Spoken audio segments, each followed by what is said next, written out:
Hello, beautiful people. I hope you guys are having a wonderful day today. Join us today at So It Seems Tailoring with our co-host, Andrea Marie, Hi. and yours truly, Karma, where today's episode we bring you MISLabeled. And we'll be discussing the history of fabric labels, the importance of fabric labels, and also how to spot some fabrics when the label may not be truthfully honest. So we're going to dive right in. Miss Andrea. Yes, Carmen. Well, Karma. Oh no! It's okay. I'm okay with both. Oh, good. So we're fine. All right, my love. So instead of me asking any questions today, I was actually going to kind of share some information that I found recently. You've done some research. So, I did, and this was all brought upon a garment earlier in the week that we found out wasn't truthfully what it was labeled to be. And that kind of sent me on a rabbit hole because, I sit there and I wonder, well, how many garments do I have in my closet that say it's a certain type of material, and it turns out it's not? Not just for like the fact that you're buying and you're investing in your clothing, because sometimes clothing is also part of an investment, but people also have allergies, to certain textiles or fibers, and might actually start an allergic reaction without them knowing. So that brings me to first thing. Do you know when fabric labels started? I don't. Ooh, okay. My guess was in the 50s or 60s. Okay. All right. But tell us, Carmen. Actually, fabric labels have been around since ancient civilization. So it's something that's been on all sorts of fabric textiles like tea towels, clothing, garments, not only as a marking of craftsmanship, but also to show what composition the fabric is made of. And also, fabric labels actually help distinguish some of the major brands. And so back in the day, multiple people weaved. So they want to distinguish their product against or compared to anyone else, And it's funny enough because I sit there and I think, well, wow, actually, that's exactly why some of these fabric labels are the same, So how did they distinguish their product from everybody else's with these labels? Like, what was the label like back in ancient times? Good question. Sometimes it was made from a piece of silk, handwritten or stitched on. Okay. Lettering on the label. Sometimes it was made out of paper. The whole point was just for the buyer to know what they bought, and if it ever deteriorated, it deteriorated, But it was actually, when we start seeing our more modern labels, is actually in the late 19th century, early 20th century. Really? So when we talk about like how the future is going, we can kind of learn a little bit from history too. Well, in the late 1900s, they started to produce mechanized loom machines that actually allowed for the mass production of clothing. Before, it was one person looming or weaving the fabric, and fabrics weren't all the same price. They were pretty pricey because it was artisan made. It was designed made. Not every weave, not every textile was the same. Each weaver had its own style, colors, and different material that they wanted to weave with. But it was when those big looms came out and the world basically started moving from artisan to mass production. Okay. So that started the first fabric label because they needed something consistent. Nothing was consistent back in the day. Hence why you were able to create your own label Mm-hmm. and have it distinguished compared to others. Now, are you talking mass production like industrial revolution? Yeah. Okay. It was such a big thing that it was a major part of the fashion industry. I thought that was so cool because I sat there and I thought, you wouldn't think one machine makes such a big difference, but look at it now. Yeah. How we're able just to go to the store and buy a garment, and before you would have to order it through your tailor or your seamstress or make it yourself. Right.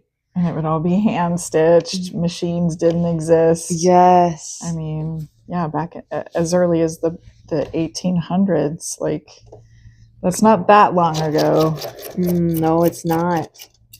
Which, fun fact, did you know that fabric labels were a vital role during World War II? Ooh, tell me more. Was it like code? It kind of was. So back during the World War II, they were rationing raw materials, and one of those raw materials is cotton and linen. Mm-hmm. So in order for them to keep track of what's being used for garments and what's being used for whatever else they needed, they started to keep fabric labels with a certain quantity counted. So like once they reached their approved allowance or what was allowed to be made, Yeah. it stopped and it was dispersed everywhere else. It was when it was being rationed. So it was a Okay. way for them to keep track.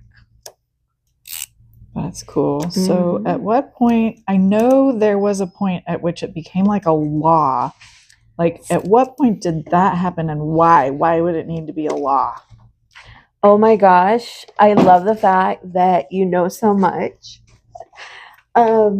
And it's honestly a wonderful question. And I'm glad that you said it earlier. You felt like it was in the 50s and 60s. Right. And maybe that's what I was thinking of. Maybe. Well, there are two laws. The first one actually came out in 1939. It's called the Wool Products Labeling Act. That's the first one. And the second one it came out in 1958. It's called the Textile Products Identification Act. Okay. Both are federal laws. Okay. And they both do the same thing, except it's protecting different fibers. So the oldest one, which is the Wool Products Labeling Act, it was directly impacting wool products. We know wool is an antimicrobial fiber. We know that it wicks moisture. We know that it is warm, but also it's cool enough so that if you are wearing it in a warmer weather, you're not burning in it, Yeah. Well, so it was such a sought out fiber that there were people mislabeling their textile as wool, containing wool fiber. And it was not right. It was scamming people. And the federal law, the federal government found, you know what, we need to protect our consumers. Because again, you're thinking you're buying a wool product and it could be something completely different. Yeah, that's not okay. Correct. I would agree. So it was it required an accurate and permanent label on wool products to protect misbranded goods, and it must display the fiber percentage. Okay. And that was in the 30s? That was in the 30s. Oh. For wool products. Still way off. Yes. No. Because then the other one was in 1958, which is between the 50s and 60s. Yeah. You know? Now that one is called the federal law. Well, sorry. It's a U.S. federal law. It's a U.S. federal law called Textile Products Identification Act. And this one is what leads us to see our more modern fabric labels. This one, it requires an accurate labeling of fiber content, the country of origin, and the manufacturer ID. Now that starts to hold different companies responsible for their mislabeling and for their products. So country of origin, because you can get it anywhere, you know, every country has their own textile mill, and they're always creating different things. So I wouldn't think they would keep it just in their area. I could definitely see it being sent overseas and being sold overseas as well. And I feel like sometimes that's also, I don't want to say novelty, but like the point to some garments being purchased, you know, like from Italy, from Pakistan, or from Taiwan, you know. I know. So, and the fiber content, again, it kind of goes back to the wool, you know.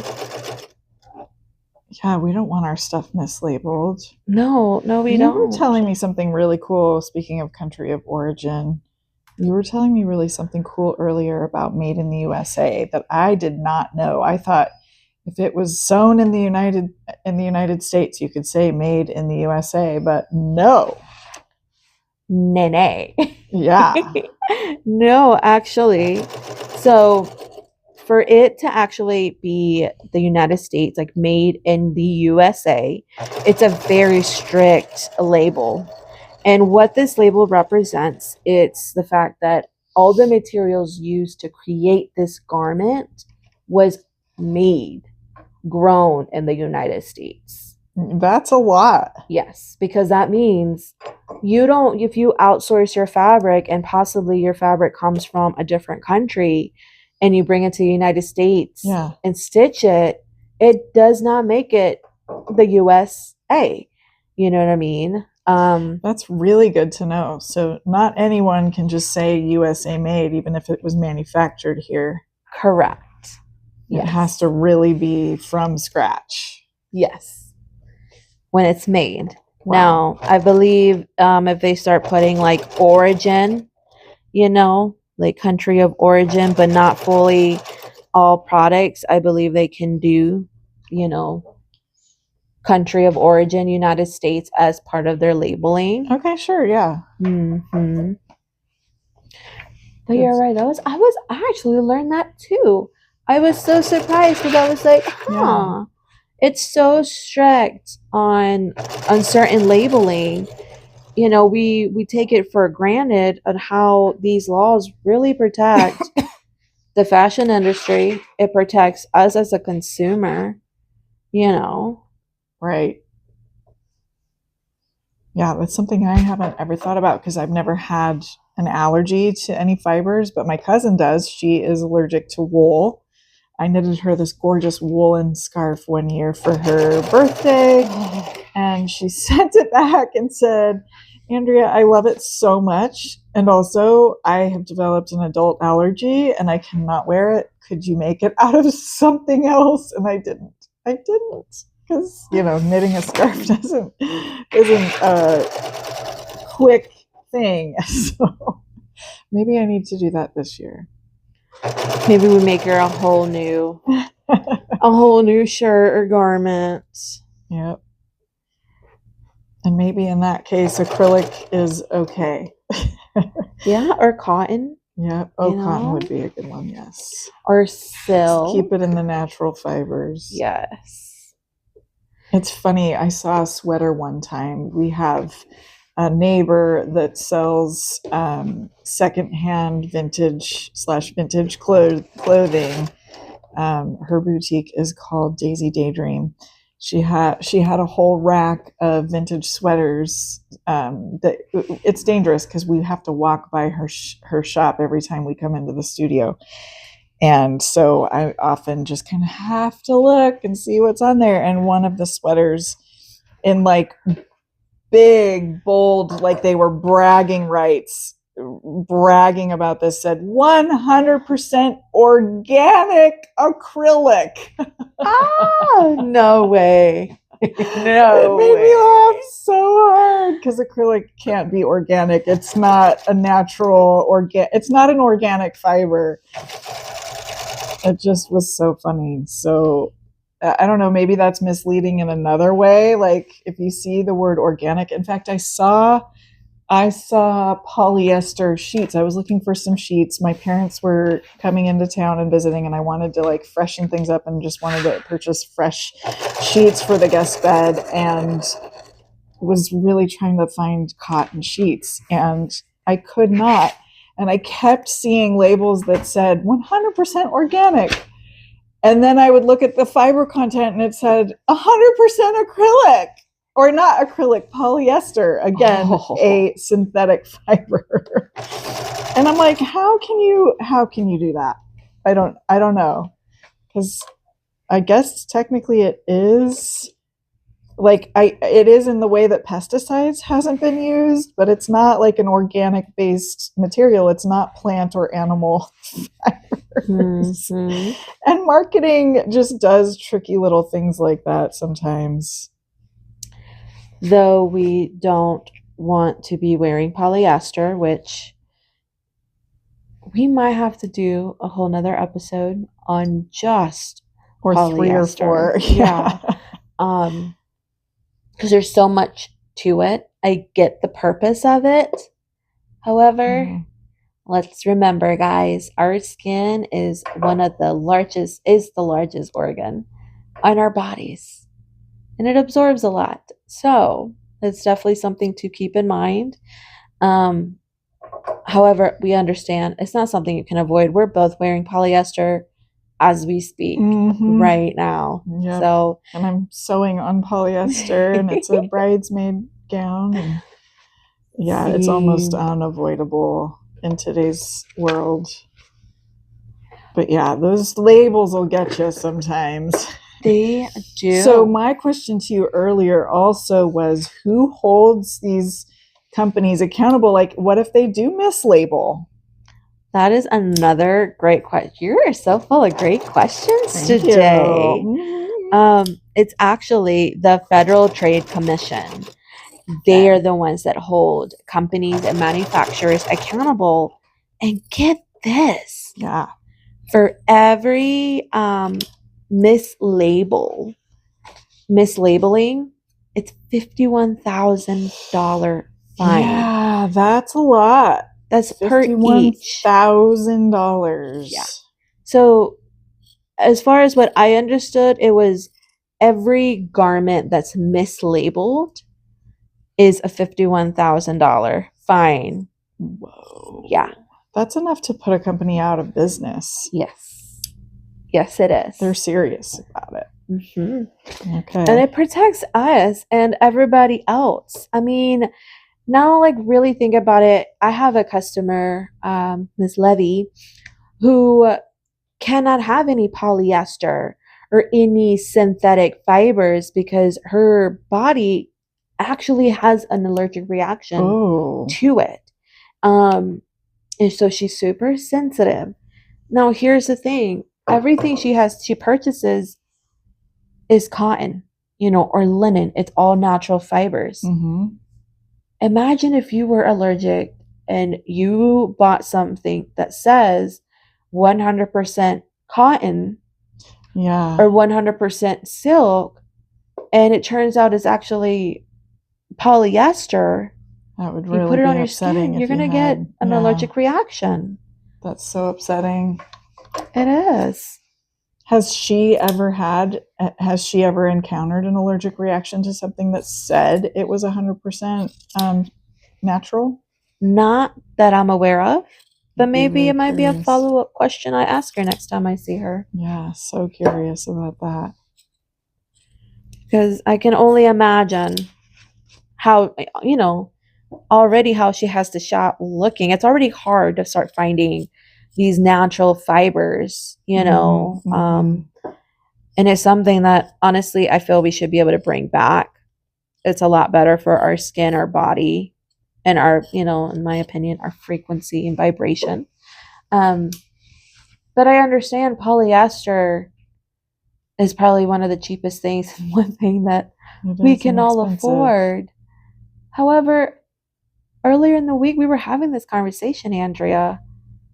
They're starting to charge upwards of silk quality or silk content, composition, prices as a polyester shirt. That's happening a lot. And that's from companies that have sometimes always used natural fibers. And now they're kind of like sneaking in, something with polyester and still asking the same prices. And by sneaking in, I don't mean necessarily that they're mislabeling, although this last week we found out that a dress that we had to hem, I don't want to name names on the label, but it in big, again, kind of like boasting the fact, said 100% silk.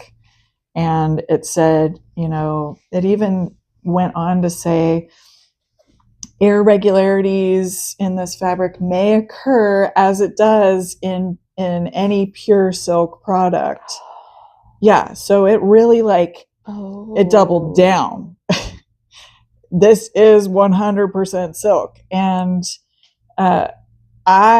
we work with fabric all day, every day in the studio. And immediately the person that was working on it said, "You guys won't believe what this says." And I had done the fitting, so I had pinned the hem. And I looked up and I was like, wait, that's definitely not silk. And then another member of the studio got up and she was like, "What?" And went over there and started feeling the fabric. And she's like, "There's no way this is silk."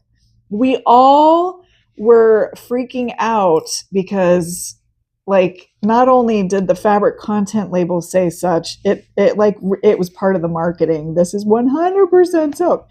There was no way this fabric was silk. There's just a certain there's a certain sheen and a certain weight to a silk product that polyester will never be able to replicate, even just the way silk catches the light. And we have trained eyes for this. Well, the next day, the person working on this dress, she was marking it that day. The next day, she was cutting it. And when she finally had a piece cut off of the hem, she actually did the burn test. Now, the burn test will give away a synthetic fiber anytime, because something that is polyester or nylon will melt in a gooey way, and it smells synthetic. And meaning it doesn't smell like an animal, like wool will smell like singed hair, and silk also has a certain smell to it. It also is more ashy, kind of like little bits of powdery ashy that will fall off. It burns very differently than think of if you were to melt a piece of plastic in a campfire. It just kind of shrivels and shrinks and goops together. That's what a synthetic fiber does. So she did the burn test on it just for kicks, to prove us all correct. And that stuff immediately was just a pile of goo. Oh my God. There was no silk in that. If there was silk in that, it was less than 50% because of the characteristics of the way it melted. It was a toxic flame, toxic smoke. It smells like chemicals.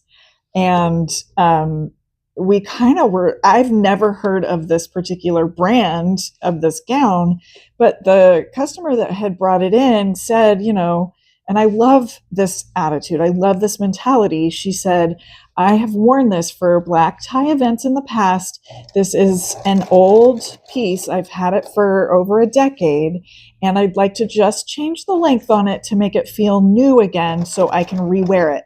Great attitude. I am not criticizing that at all. I love it when customers want to keep a piece going. Whether it's silk or polyester doesn't matter to me. That they're keeping it out of the landfill is premium. Like, that is excellent. So that isn't the issue. The issue was that she said originally she had spent a lot. I mean, I'm talking probably over $1,000 for this gown, thinking that it was 100% silk. And so to me, that's fraud almost. Like, that's a lie. That's not, oh, we mislabeled, oh, we put the wrong label on it, or like, this is double labeled and doubled down on the fact that this is silk. And let's try calling the FTC and see what happens. Oh my Again, gosh. like, I don't know this company.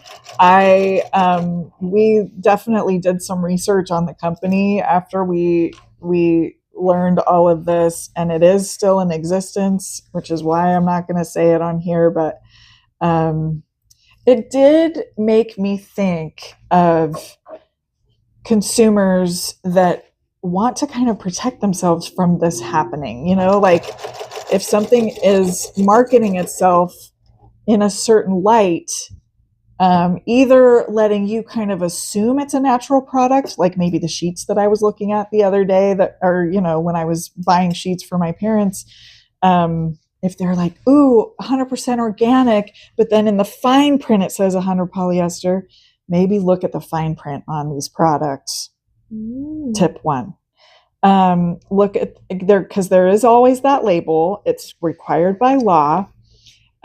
Look at the fabric content when you're looking at products online, because there's always a little tiny, it's usually like a pop-up box. It's usually not volunteering the information until you push the plus sign toggle that says fabric and care. So always look at that, just so you're fully informed.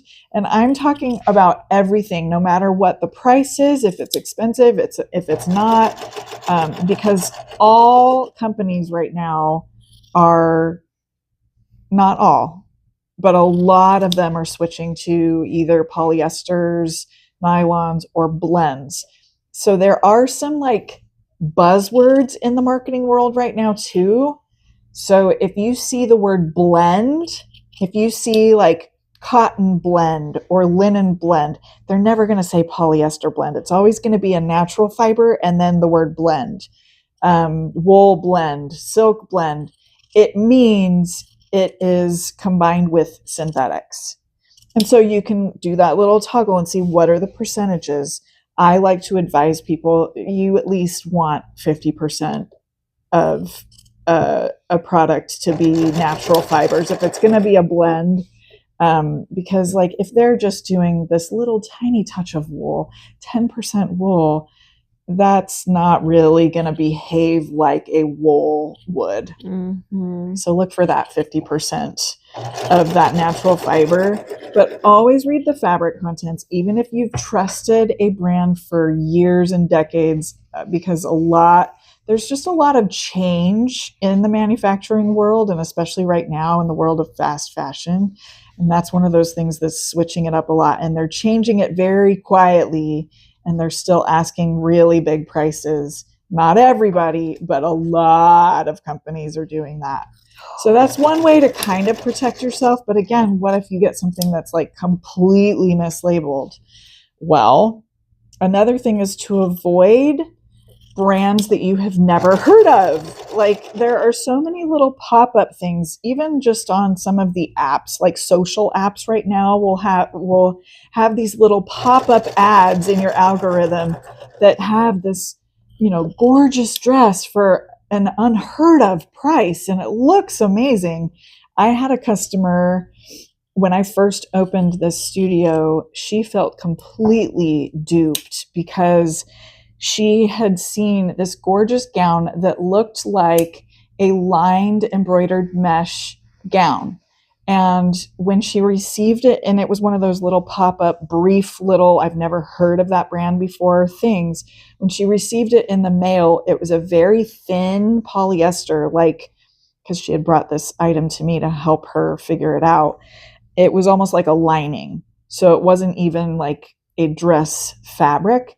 This lining fabric dress was printed like a digital, like photorealistic digital print of embroidered mesh. So if you were to photograph this from a distance or in certain light, absolutely it looked like an embroidered mesh when it was just a cheap imitation of an embroidered dress. And she was so upset. She felt like she had fallen for some trickery, and like, this kind of stuff doesn't happen all the time. It's not something to go overly crazy about and be paranoid about, but be aware and alert to it and know that it does happen. And so I would stick to reputable brands. That's another hot tip, that at least, even if they're doing these these blends right now, or trying to put some polyester into their collections, at least they are big enough or well known enough that they're not going to try and pull some trickery on their customers. The bigger the brand, I think the more trust they try to build with their consumers. So I'd say stick to brands that read the labels. And I think other things to look for is just, if it comes in the mail, immediately just feel the quality and just don't hesitate to send it right back. Now, those windows are getting more narrow and narrow as time goes by on returning something. Be on top of it. And just don't hesitate to return it if you don't believe it, or if something just seems off, or if it doesn't fit, obviously. But trust yourself, trust your intuition, trust how you have gotten to know fabric over the years. And if it doesn't feel the same, or doesn't feel right, or seems synthetic, even if you're wrong, you can still be on the safe side and just send it right back. Or maybe it's not a big deal to you. I always say, my biggest problem is just deceit, and any kind of deceit, and especially if it's to get gain of some kind. So if somebody is asking for more money for something that they're not really offering the same kind of product for, I really struggle with that. I don't think that we need to be supporting companies that do those kinds of things. So I think those are the biggest things just to look for, because most people aren't looking at fabric all day, every day like we are. And you're not going to do the burn test on a piece of new clothing that you've just received in the mail, but at least kind of stick to those, those things. And then I'd say my last tip is to read reviews. Now, reviews are tricky, and I'll probably talk more about reviews in the future in other contexts. But the thing with reviews is that you're always going to get these glowing, shiny, beautiful reviews on something. And then you're always going to have people that you're just always going to have a negative review here and there. When I read reviews on a product, look to the middle. Look to what the 2 to 4 stars are talking about, and look for consistency. Sometimes there's an AI breakdown of, this is the majority of the people and what they're talking about, the key points. And if a lot of people are talking about the fabric quality, clue into that and maybe move along and find something else. So reading reviews is really important, but also just it can sometimes be a two-edged sword, and know to look to the middle and not worry about the one person that just didn't get their item in time in the mail, or the other person that might be the best friend of the person in the company that left this glowing review. But look for those patterns when you're reading reviews about something. But yeah, like it does happen. It's good to be aware, and it's a bummer. And that's all I have to say about that, I think, for now. Yeah. Those are some really hot topic key points. Yeah. Honestly, I don't think many people are even aware. Like, you just taught me something new, the blends. I would have never thought, oh, a silk blend or a linen blend. Blend is a buzzword. Yeah. I forgot to mention the other buzzword, satin. If something is saying satin or silk like, it's probably not silk. People will say, meaning like marketers will say satin because a lot of people will confuse silk and satin. Now, satin is a weave of fabric, and satin can be woven with polyester fibers or silk fibers. It can be woven with cotton, but it's called sateen because it's not as shiny. That's going into the weeds, but silk is a fiber, polyester is a fiber. We're talking about the fiber content. So when marketers use the word satin, they're kind of hoping you're associating satin with silk. You're going to buy that satin pillow and you're going to get 100% polyester item in the mail. And it's like really disappointing, and it's not going to give you the benefits that the pure mulberry silk pillow gives you. So that's another buzzword to watch out for. If it says satin, read those fiber contents. Anyway, that's like that's time. Wow. But we really could go on and on and on about fiber content of fabrics. Well, I'm telling you, I learned a lot. Not just through my research, but you're teaching me things every single day. And here's the thing. While I've been on my adventure looking for denim, get this, just real quick. Yeah. I've been finding a lot of synthetic denim where it's not even denim, like denim is normally made using right around 80 to 98%, if not 100% cotton. Mm-hmm. And it's getting harder and harder to find. Yeah. And also noticing synthetics do not fray as natural fabrics or natural fibers do. Or like the opposite, right? Synthetics are more likely to just fray, like fritz. Yeah. Or curl. Yes. That's the other thing I'm noticing with the new thing of jeggings. That's so true. Pants now having more synthetic fibers, more polyester. Oh, you're talking about the pretty fray that cotton does. Yes. I hear you. Sorry to correct you. You are fine. No, you're fine, because I think anybody can relate to it. Don't get me wrong. I would love me a butt lifter pair of pants. But guess what? That butt lifter pair of pants is more than likely over 50% polyester throughout it, Okay. And I have noticed over time, those synthetic fibers, the stretchy part of it, wherever they have like the grain lines of the stretchiness, it's actually what shrinks. It's where you see different fibers kind of break, and it's very visible, very noticeable. And in jeans, it's not always the prettiest looking thing. It almost looks like a band wrapping your butt and in front of your front precious area. Because it's like a band, and you can't unsee it, but that will have to be for another time. It was so nice being able to bounce back information and, again, learning all this new stuff. So as a recap, look out for those key hot points. Mm-hmm. Make sure that you are not over cautious, but be cautious of your fibers. I think so. Be informed. Yes. That's what we're all about. And the fabric label doesn't just have that. It also has your care instructions. So it's always good to look at it just to see how you're supposed to handle your garment.